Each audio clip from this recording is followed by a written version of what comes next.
Hi నమస్తే. Leela Prasanna Kumari, Shri Giza pyramid spiritual society Harpalem. ఈరోజు మనం తెలుసుకోవాల్సిన విషయం ఏంటంటే, భగవద్గీతలోనే కొన్ని విషయాల్ని అలా మనం తెలుసుకుందాం. ప్రతిరోజు కూడా దేనికి దుఃఖించకూడదో దానికి దుఃఖిస్తూ, దేనికైతే మనం దుఃఖించకూడదో దానికి దుఃఖిస్తూ ఉండడం అనేది పండితులు చేసే పని కాదు అని చెప్పేసి కృష్ణ భగవానుడు అర్జునుడితో చెప్తాడు. అలాగే పెద్ద పెద్ద వాక్యాలు చెప్తున్నావు నువ్వు అంటే, నేను భిక్షాటన చేసిన తండ్రుల్ని గురువుల్ని తాతల్ని వీళ్ళందరినీ చూసి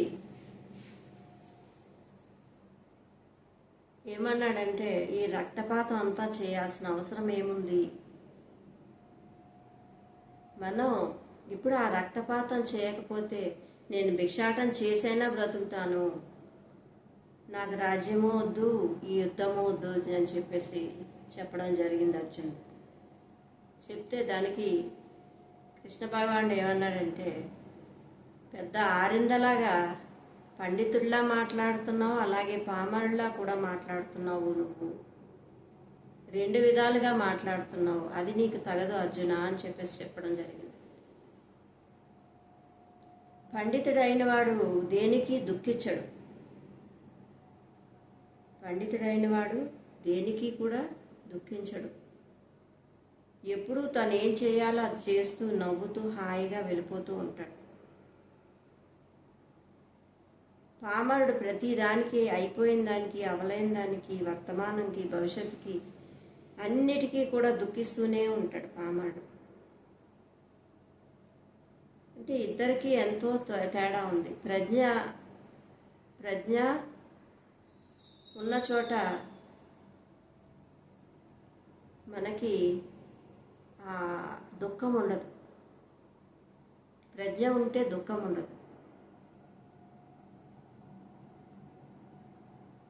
ఆ ప్రజ్ఞ లేని చోటే దుఃఖం ఉంటుంది. అదే పామర్లు చేసే పని. పామర్లు అన్ని రకాలుగా కూడా ప్రతి దాని విషయంలో కూడా వాళ్ళు బాధపడుతూనే ఉంటారు, దుఃఖిస్తూనే ఉంటారు.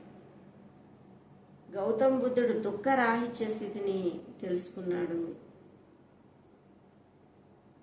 ధ్యాన సాధన ద్వారా. దుఃఖాన్ని నివారించుకోవచ్చు అని చెప్పి తెలియజేశారు. అంటే దుఃఖం ఎందువల్ల వస్తుందంటే, ఆత్మజ్ఞానం లేకపోవడం వల్ల. ఆత్మజ్ఞానం ఉంటే ఈ శరీరం ఇప్పుడు ఉంటుంది, తర్వాత ఉంటుంది, చనిపోయినాక ఉంది, ఇప్పుడు ఉంది అనే జ్ఞానం ఉంటుంది. ఆత్మ అనేది సర్వత్రా ఉంది. శరీరం మాత్రమే ఈ లోకంలో తనువు చాలిస్తుంది, ఒక బట్ట విడిచిపెట్టినట్టుగా అని చెప్పేసి తెలియజేశారు. అది పండితులకు మాత్రమే తెలుసు. పామర్లు ఎప్పుడూ దుఃఖిస్తూనే ఉంటారు ప్రతిదానికి.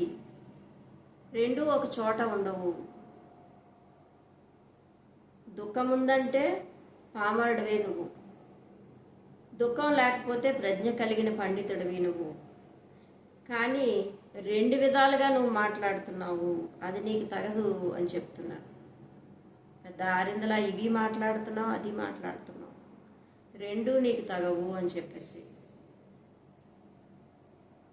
అంటే ఆత్మ ఎల్లప్పుడూ సర్వత్రా ఉంది అనే జ్ఞానంతో ప్రవర్తించు అర్జున అని.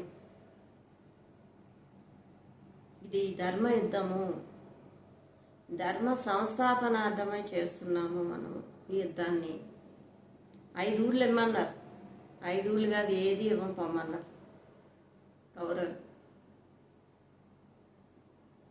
యుద్ధం చేసి సాధించుకోవడం వీర లక్షణం, అంటే ధర్మ పరిపాలన. ఆ ధర్మాన్ని మనం ఎప్పటికప్పుడు సాధించలేకపోతే అధర్మమే వెళ్తుంది. కాబట్టి ఎవరొకరు ధర్మాన్ని కాపాడుతూ వస్తున్నారు ఈ లోకంలో. ఈ టైంలో కాదు, ఏ టైంలో అయినా ఒక్కొక్కరు ఆ ఆ కాలానికి తగిన వ్యక్తులు వచ్చి ధర్మ సంస్థాపనార్థం చేస్తూ ఉంటారు. ఆ రోజు కృష్ణ భగవానుడు చెప్పిన భగవద్గీతే ఇప్పుడు అందరి నుదుటి గీత. అది అర్థం చేసుకోగలిగితే దాన్ని మనం అవలంబింప చేస్తే మన జీవితంలో పెద్ద అద్భుతమైన గీతగా మారుతుంది. దుఃఖరాహిత్యమైన గీతగా మారుతుంది భగవద్గీత. దుఃఖానికి అతీతంగా వెళ్ళగలము, అన్ని రకాల దుఃఖాలకి. ఎప్పుడైతే ఆత్మ సాధన చేశామో అప్పుడు ఆ దుఃఖానికి అతీతంగా వెళ్ళడం అనేది జరుగుతుంది. అలాగే ఈ శరీరము ఎప్పుడూ ఉంది, నిత్యమైనది, ఆత్మ ఎప్పుడూ నిత్యమైనది, సత్యమైనది అని తెలుసుకుంటాము. శరీరం ఈ జన్మలో ఒక శరీరం, ముందు జన్మలో ఒక శరీరం, తర్వాత జన్మలో ఒక శరీరం, ఇలా రకరకాలుగా జన్మలు తీసుకుంటూ జ్ఞానాన్ని పొందుతూ ఆత్మపరంగా ఉన్నతి సాధించుకుంటాము అన్న అవగాహనతో జీవిస్తూ ప్రతి క్షణం కూడా ఆనందంగా ఉంటూ జీవితాల్ని అద్భుతంగా జీవించడమే జీవిత పరమార్థం. ఎప్పుడూ దుఃఖించడు పండితుడు. ఎప్పుడూ తను ఏం చేయాలో చేస్తూ ఆనందంగా వెళ్తూ ఉంటాడు. అంతే. పామరుడు ప్రతిదానికి దుఃఖిస్తూనే ఉంటాడు. అది పామరుడికి పండితుడికి ఉన్న తేడా. మనం ఏ విధంగా ఉండాలో మనమే నిర్ణయించుకోవాలి. పండితుడిగా ఉండాలా, పామరుడిగా ఉండాలా అన్న నిర్ణయం మన చేతుల్లో ఉంది. ప్రతి ఒక్కరూ కూడా పండితులుగా తయారు కావాలి, వాళ్ళ జన్మని సార్థకత చేసుకోవాలి. ఓకే ఫ్రెండ్స్, లైక్ చేయండి, షేర్ చేయండి, సబ్స్క్రైబ్ చేయండి. Thank you very much. మళ్ళీ ఇంకొక వీడియోతో కలుద్దాం. Thank you.